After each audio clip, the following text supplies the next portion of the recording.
neurosurgeon. He ran to be presidential candidate himself in 2016. Now, as you heard in the news, some states are reimposing a lockdown despite Donald Trump having already claimed victory over the virus. On Wednesday, there was a new daily high of 40,000 infections in the US. So when I spoke to Mr. Carson on Friday, I began by asking him why cases are still rising. Well, there are a couple of things that really need to be looked at very closely. 40,000. And if you go back a couple of months ago, it was quite a bit less than that, but the mortality rate was much higher. We were up around 2,500 deaths per day. Now we're down to 650 deaths per day, even though the number of cases has increased. Now, it was expected that the number of cases would increase, obviously, when we started reopening things. But I think a lot of people kind of went overboard and, have not been socially distancing, haven't been wearing their mask, and have been congregating closely together, particularly a lot of the young people. And that's why you see the average age of those who've contracted the virus much lower now. But of course, those individuals are much less susceptible to mortality as well. Dr. Anthony Fauci, who is the most senior infectious diseases expert in the United States, says that this is a disturbing trend. That must worry you. Well, it's disturbing that people aren't following the recommendations. And I think you're probably going to see much greater emphasis on that. As a response to that, the EU is now talking about banning all Americans from travelling to Europe because of the high rate of infections of coronavirus in the United States. What's your response to that? Well, I think they have to do what they have to do. But I'm very hopeful that we can get people to really listen and to pay attention.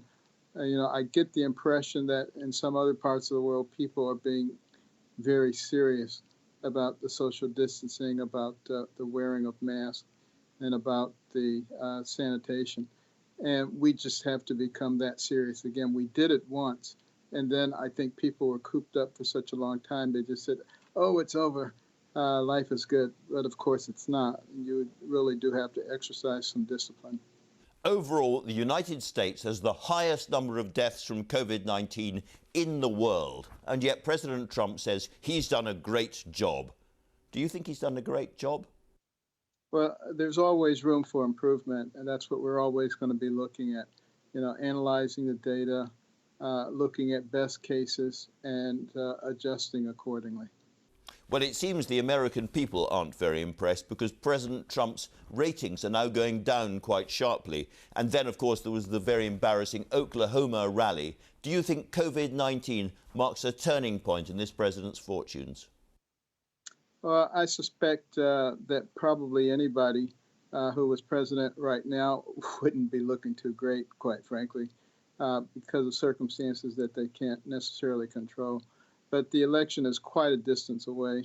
And if you've been following American politics, things turn on a dime. Well, let me ask you about an extraordinary thing that President Trump said at that rally in Oklahoma. He said about testing, when you do testing to that extent, you're going to find more people, you're going to find more cases. So I said to my people, slow the testing down, please. Now, you are a very eminent doctor yourself. Do you support that kind of approach to testing? Well, I think he was just trying to make the point. Sometimes, choosing words that maybe I wouldn't choose, but his point was that obviously you're going to have a lot more people positive if you test a lot more people, because 25 to 50% of people are asymptomatic. They're walking around out there. They don't have any symptoms. They don't know that there's anything going on. That's a lot of people. And if you go out and start testing those people, obviously your caseload is going to go up dramatically. And yet, surely, what everybody needs is the maximum amount of reliable information. And if you don't test, you don't get it. It would be very nice, obviously, to test 100% of people. But do recognize that when you test someone, with the rapid test, you may prove that they're negative that day. That doesn't mean they're going to be negative the next day.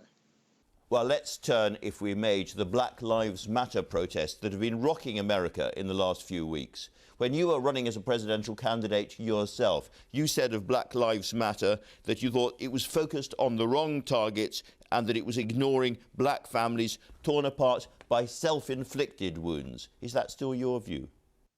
I would much rather see the focus on places like Chicago, you know, where we frequently have a dozen or 24 black lives snuffed out in one weekend, and nobody seems to care. That bothers me quite a bit. When you say that nobody seems to care, is that because this is black people killing black people? I don't know exactly why no one cares. I care a lot about it. It seems to me that it doesn't really matter, you know, who's committing the crime. We're losing a lot of precious lives, and that's what we need to be concerned about. Now, you yourself had a really, really tough upbringing on the streets of Detroit. And when you think back to that time and what is happening on those same streets today, it seems to a lot of people that not much has improved for black families in America. Having grown up in Detroit and in Boston, where there was a lot of racial prejudice, I can tell you categorically that it is much better now than it was then. People who say that things haven't changed are not being realistic at all. But that doesn't mean that we don't need to make more progress. But we also need to recognize that, you know, there are rogue policemen, there are rogue doctors, there are rogue politicians, there are even rogue reporters. And it doesn't mean that the whole profession is rotten and needs to be changed. It means you need to put in place those kinds of safeguards to make sure that you weed out those rogue individuals. I've had British politicians on this show, including some quite senior ones, who have said in terms that they believe President Trump is a racist. Is he a racist? I would say President Trump, when he was in New York, received a special award from Jesse Jackson because he opened up so many employment opportunities for people in the black community. I would say when he moved to Palm Beach, he was on the forefront of getting the clubs to integrate with Jews and with blacks. I would say when he became president, he brought the HBCU office, Historically Black Colleges and University, into the White House so it could get the appropriate attention. And the amount of funding has gone up dramatically, and it's long-term funding now. You know, criminal justice reform, he actually got it done. People have been talking about it forever. Opportunity zones, encouraging people to take unrealized capital gains and inject those into the traditionally neglected areas, economically neglected areas. If those are the acts of a racist, then I don't know what a racist is. And yet you'd expect that a president at this time, when America is so torn and so divided, to come in and try and calm things down. Instead, President Trump has been sharing videos of black men committing violence. Why would you do that at a time of heightened racial tension? You know, people have different ways of expressing things. I think what I would probably tend to do is look more at the actions and look at the results of the actions that were carried out. You know, there are a lot of people who talk, and I would always rather look at what their actions are than what their words are. As the only black member of President Trump's cabinet, are you happy with the way that he has dealt with this crisis on the streets of America? Well, it's an area of ongoing discussion and ongoing activity in an effort to resolve and come to a better place.